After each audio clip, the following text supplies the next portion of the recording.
Morbid Facts, Part 385. Here's a 1990 photo of murderer Dalton Prejean with his son in prison, shortly before he was executed via electric chair for killing a state trooper. 12 years later, that same son, Dalton Prejean Jr., was convicted of the 2001 death of a 14-month-old baby. He's currently serving a 60-year sentence in the same prison that his father was executed in. Actress Tina Fey received her chin scar at the age of 5 when a stranger randomly entered her front yard while she was playing and slashed her across the face. The man was never identified nor seen again. A python from Australia became addicted to meth after living in a drug lab for several years. Police busted the operation before sending the snake to rehab for 7 months. In Japan, women are traditionally banned from entering a sumo ring under any circumstances. This tradition is so strictly imposed that in 2018, 2 women were forced to leave the ring,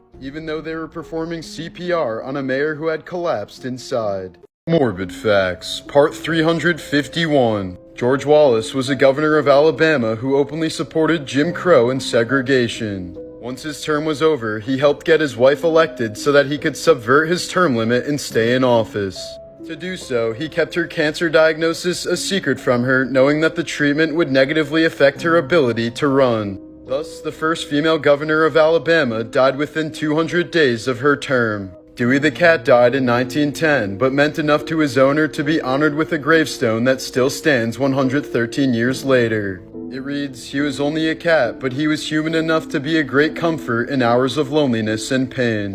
In 1950, herpetologist Kevin Budden caught a deadly taipan snake by hand and hitchhiked to town while holding it. At some point, he lost his grip and was bitten, but managed to bag the snake and made a random truck driver promise to get it to researchers. Kevin succumbed to the venom the next day, but the driver kept his promise, and the snake was used to create the first taipan antivenom in history. Morbid Facts, Part 259. Just months before he tragically passed away from a sudden brain aneurysm, Mythbuster Grant Imahara built a fully animatronic Baby Yoda. After spending 3 months of his personal time designing and programming the robot, he planned on bringing it to hospitals to cheer up sick kids. In 2019, an Indian boy named Binod Pod was struck by lightning but miraculously survived. However, local villagers opted to treat his injuries by burying him in cow dung instead of taking him to the hospital, resulting in his death from suffocation.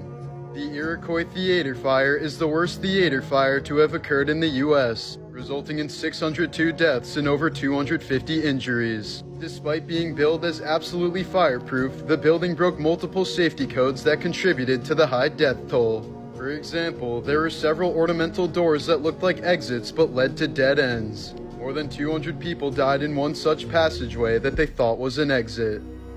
Morbid Facts, Part 214. Joaquin Phoenix's older brother River was a much bigger star than Joaquin in the 1990s. But in '93, the 23-year-old died of a heroin overdose while partying with members of the Red Hot Chili Peppers at Johnny Depp's nightclub on Halloween. Joaquin was the one who found River and called 911 for help, but it was too late. An award-winning middle schooler science fair project showed that on average, 70% of the ice found at fast food restaurants is dirtier than toilet water. In 1955, John Graham hated his mother so much that he hid 25 sticks of dynamite and a timed detonator in her suitcase before her flight. It was one of the first ever attacks of a commercial flight, and all 44 people on board were killed. In 2016, 23-year-old Colin Scott was trying to feel the temperature of a Yellowstone hot spring when he suddenly slipped and fell in. When his body was found floating later that day, the water temperature was measured to be right around boiling point. Emergency services were unable to retrieve Scott's body until the next day, by which point it was completely dissolved, leaving nothing but his wallet and flip-flops.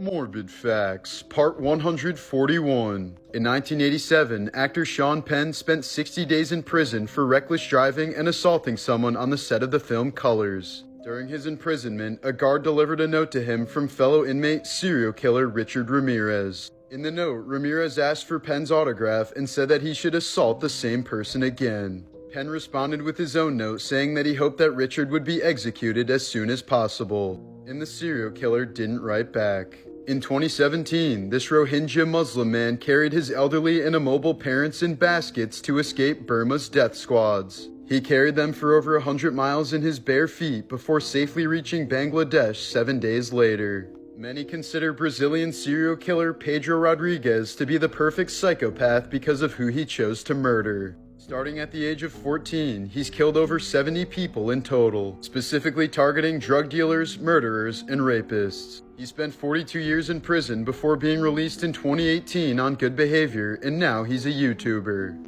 These are some morbid facts about atomic bombs. During a test in 1951, an atomic bomb cameraman accidentally ripped off his safety goggles a few seconds before the bomb exploded. He immediately covered his eyes with his hands, and when the bomb detonated, he saw the bones of his hands through his closed eyelids just like an X-ray. The Soviets' Tsar Bomba was the largest bomb ever set off by far. It was 3,500 times stronger than the bomb dropped on Hiroshima and sent shockwaves that traveled around the Earth 3 times.